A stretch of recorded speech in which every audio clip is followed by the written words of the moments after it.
Good afternoon, everyone. Thank you.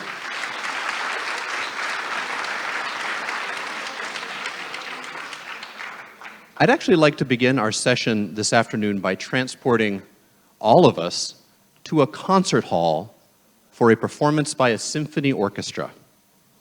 Now, no matter what you heard today, AI is not going to help us do this today. We're going to have to rely on our good old-fashioned imaginations. Hashtag brain power. So if you would, please take a moment and close your eyes.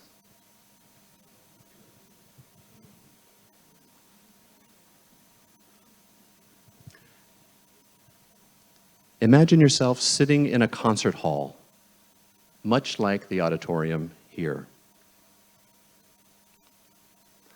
Look to your left, and you'll see that you're sitting next to one of your best friends.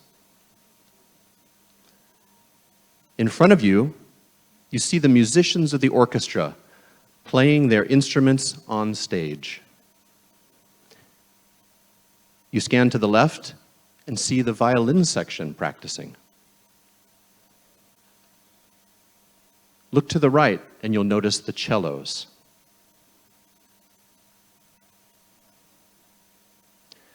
You can hear a trumpet player at the back of the orchestra playing a bit too loud. Suddenly, the lights dim, and the musicians stop practicing. A hush falls over the concert hall. A door on the left side of the stage opens quickly, and the conductor enters. The applause begins as he walks to the front of the orchestra and leaps upon the podium. The conductor scans the orchestra, raises his baton, and the orchestra begins to play. You may open your eyes.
So I'll admit, I may have set you up for something here, but what was missing in that performance?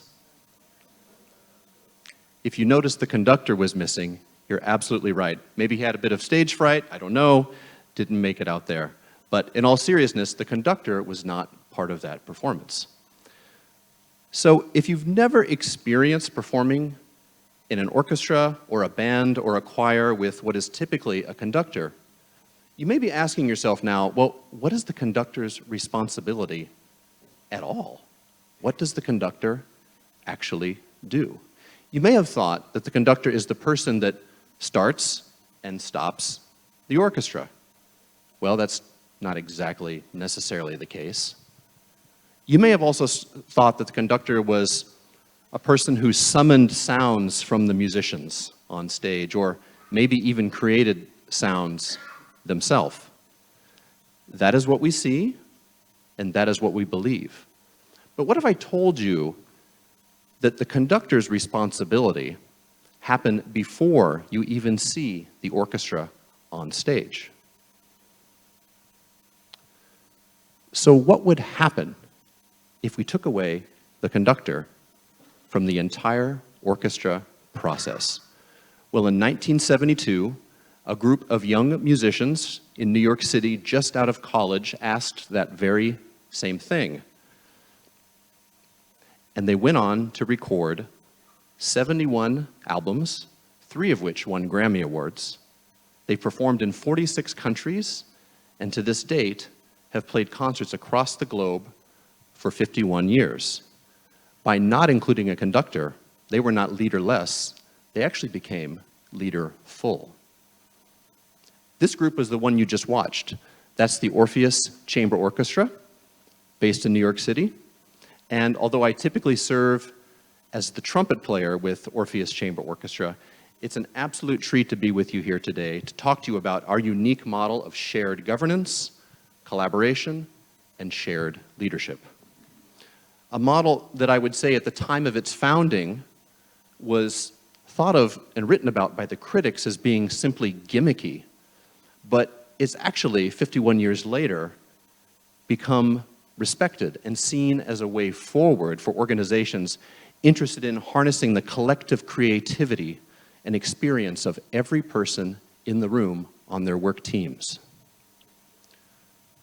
So I'm aiming to treat this session today as an opportunity for us all to look at leadership, teamwork, collaboration, shared governance through the lens of the Orpheus Chamber Orchestra, to share how our unique style of shared leadership could have application to your organizations, whether it be your project teams, your boardrooms, or your overall leadership hierarchy.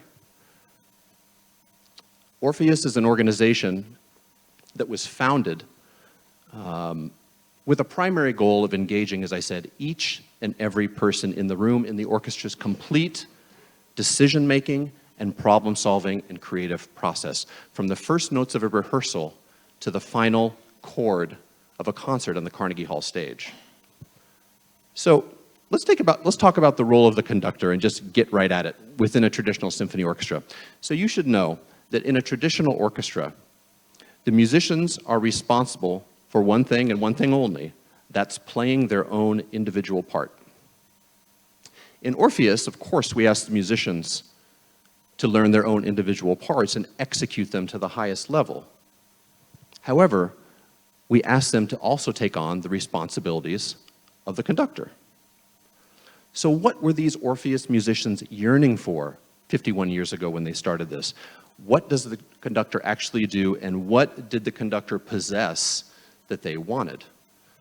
Let's take a behind-the-scenes look at a conductor, very well-respected conductor, leading an excellent orchestra, the Los Angeles Philharmonic, to get some insight in the conductor's role.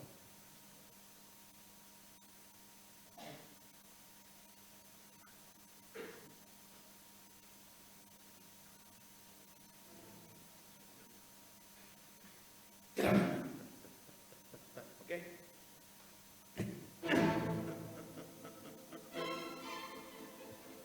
Somebody have to walk with that. You know, I have to listen people walking out. You know, We need a lot of ambulance for this contrast, you know. The adjective that he used first, that allegro vivacissimo, that I always say, is allegro guerriero. Guerriero. War. Allegro in war, something like that, has to be the translation. But then he changed to allegro vivacissimo. But okay? It has to be really...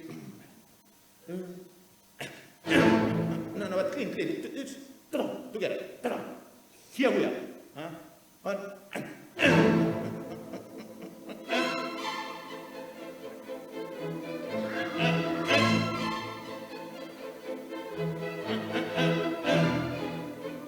Yeah, but more different years. Titro. Taran, taran, taran, trin, tran, tran, trin, tran, trin. Okay, with the same energy. Beautiful. Woo. Yes. Yeah.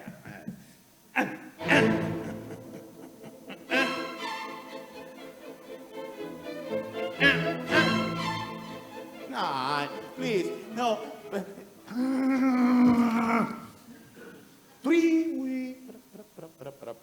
Why the up is less articulate? Okay? One more time. One.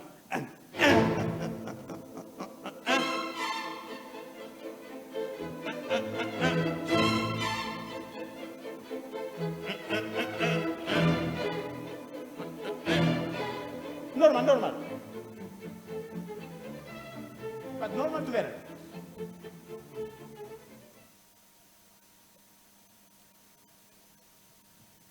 So I'd like to summarize what you just saw in that video, because this highlights what Orpheus musicians were interested in taking on, again, with the role of the designated leader, the conductor.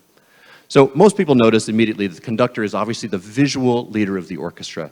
With hand movements, the aim is to keep the orchestra in sync, to, as I said before, to start and stop the orchestra. So there's a lot of visual reliance on that one person. You also perhaps notice that the musicians, aside from playing their instruments, really didn't move much so as not to distract from the conductor's gesture. The conductor is obviously the verbal leader of the orchestra, right? He's the voice of the orchestra in this video that we just saw. The conductor's responsibility is to speak to the musicians, to provide them instruction and directions as to what to do. And orchestral musicians rarely speak in a rehearsal like that, unless asked a question by the conductor.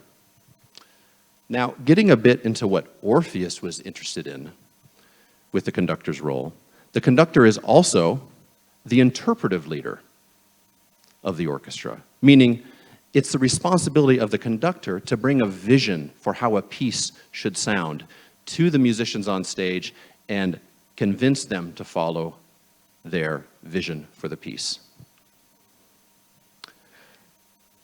Additionally, more about Orpheus's interest here when they created this orchestra. The conductor is the problem-solving leader of the orchestra. So if the orchestra doesn't sound so good or the orchestra is falling apart, the musicians aren't involved with that necessarily, aside from their own adjustments they may make individually. The conductor is looked upon to problem solve, to make everything come together and be cohesive. And finally, what you didn't see in that video, but I'll give you some insight, the conductor is also the organizational leader of the orchestra, meaning the conductor decides what will be rehearsed, in what order, for how long. And additionally, there's an artistic leadership role as well. The conductor decides what the orchestra will play, who they will play it for, when they will play it, and where they will play the music. So, now that I've presented that to you, you see there's a tremendous amount of musical responsibility and power wrapped up in this one position, right? So the musicians of Orpheus simply wondered how much creative potential was being left untapped within this traditional model of orchestral playing that they were working opinion and vision ahead of the first rehearsal about how they feel the project at hand, the piece, should go as soon as they join one another. They're also asked to show up, and this is important, with a strong opinion, but a ready-to-learn attitude. The core rehearsal is the first time the orchestra rehearses. And the core involves actually just the principal players or the first chair players of each section. So the core rehearsal is a small group of leaders. Would consist of a first violin, a first cello, a first trumpet, a first flute, whatever the score asks for. This is the leadership team for that particular project, that particular piece. And they come together to develop a collective vision as the leadership team about how they feel the piece should go, and they work out all of those details. The next and the most interesting and critical part from the inside is the full rehearsal, and that is the next rehearsal, but also the most subsequent rehearsals to follow. The full rehearsal is where all of the musicians come to the rehearsal room and join the leadership team. Usually the orchestra just plays through the piece, so those that join can have a sense of where the leadership team was interested in taking that particular piece. But the floor is open. Musicians can question decisions that were made by the leadership team. They can ask to try alternative ideas. They can deepen concepts that have already been defined and refined a little bit. It's one of the most invigorating and interesting aspects of what Orpheus does. And finally, the tinkering never ends with Orpheus. The dress rehearsal or the sound check before the concert is a time where members of the orchestra leave their seats, go out into the auditorium like just as you're seated today, and while the orchestra plays, gives the orchestra feedback from the audience or the consumer perspective about how everything they've been working on is actually coming to be. Is it effective? Is it expressive? That work happens until the actual concert itself. Here's an older video that shows the Orpheus musicians engaged in dialogue, so you understand it's not always, rainbows and unicorns. There's often some difficult discussions that happen. This is from a video series put out a number of years ago by the Harvard Business School called Nobody on the Podium.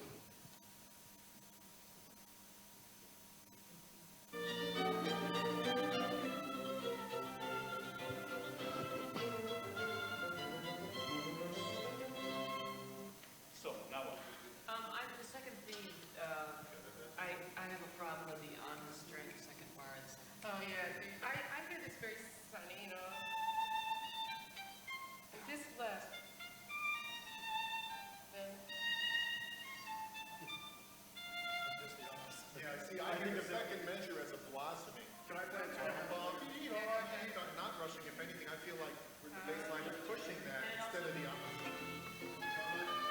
You guys don't have to play it. I have to play it. Yeah, but we have to listen to it. No, it sounds to try, didn't it? It sounds actually. Let's try to do something there. It's like very predictable. I mean, it all just sounds forte. That's what it is. It's not. It's very. It's like it sounds to me very churned out. It's like da da da da da da da da da da da da. I mean, we keep like the same. Two accents. Maureen, would you consider just letting us try at the tip for a while? But if you're doing it tip by tip, you mean on the string? We really Just in this place. at the second thing. Yeah, but it's only for. I mean, I think it still sounds light and nice, and it makes it work, And then, okay, then I think we should do the coda thing.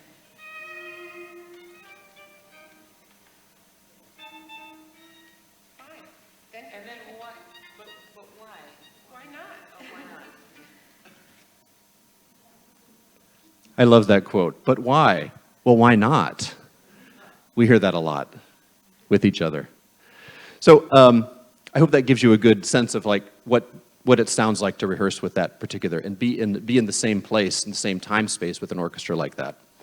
So as a final observation for you today, I just wanted to take a look at Orpheus as more than just a set of structures and procedures for the day-to-day rehearsal of the orchestra, and look at Orpheus as more of a way of being within a musical community. So to me, as a musician, working in this way those musical benefits, of course, are transcending, and I feel so much empowerment in working with an organization like Orpheus. But those musical benefits to me are just a byproduct, actually, of what is actually a vehicle for social growth and the exercising of social principles. And what that means to me is that I'm exercising my ability to be a better citizen in this world, a citizen that is open-minded, empathetic, critically reflective, and creative. So I'd like to talk about a few of the social principles of Orpheus that are meaningful to me. First off, collaboration and collective expertise. So Orpheus relies on the expertise of everyone in the room. So in Orpheus, if you are a person that has lived experiences, you're a living, breathing person, then you have expertise in some way. That's my definition of expertise. Your experience equal expertise.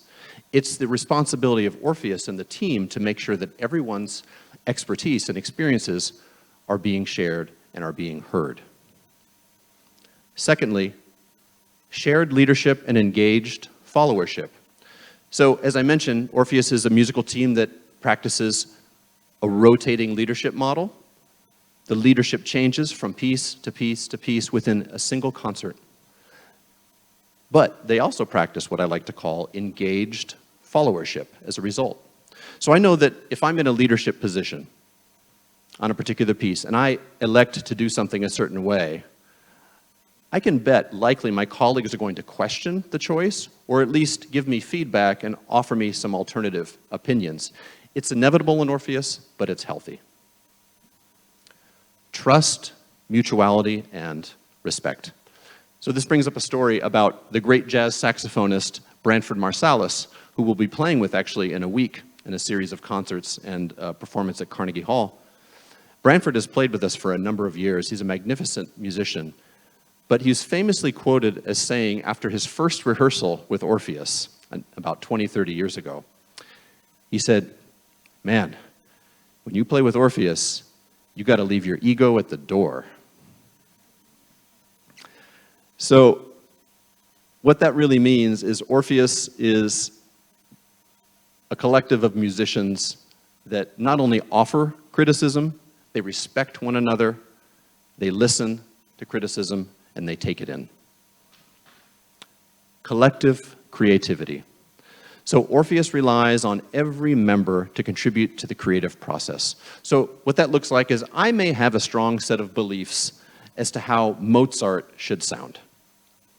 But I also know my colleague also has a strong opinion about how Mozart should sound. And it's important that I'm open to that because that opinion may ultimately change what may be a biased opinion about how Mozart should sound. This is critical thinking, and it's healthy for any organization and team to exercise. Finally, empowerment. So Orpheus musicians work together through really, really challenging processes. Rehearsals, as I said, can be chaotic. And I like to say it often takes Orpheus sometimes twice the amount of time to rehearse a piece as it would our colleagues down the street, the New York Philharmonic, with a conductor. Twice the amount of time, that is, if we do it the right way. So on quick observation of Orpheus, you may think that this is a leaderless team when you first saw it in the video. A trapeze artist, as I like to say, perhaps operating without a net. But if you choose to look beyond the baton, you'll find that organizations that function this way can actually be leaderful. So for Orpheus, this translates into better musicianship, better leadership, and better artist citizenship. Thank you so much. It's been a treat to speak with you, and thank you to Better Ways.